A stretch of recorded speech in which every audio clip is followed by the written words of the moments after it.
Trident 660.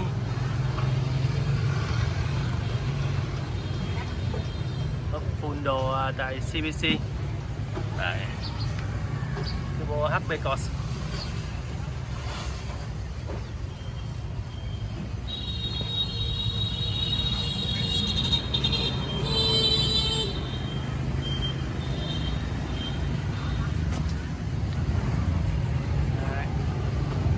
Quick Shift,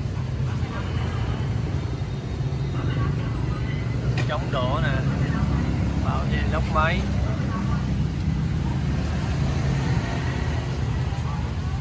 cây côn có Sato,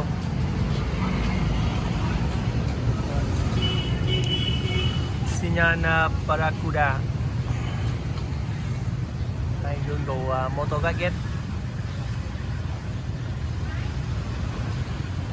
Đây, da cách nước, bảo vệ phun trước nè.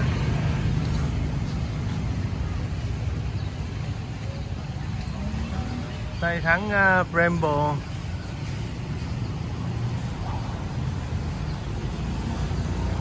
Rồi test tiếng bô cho anh em nghe.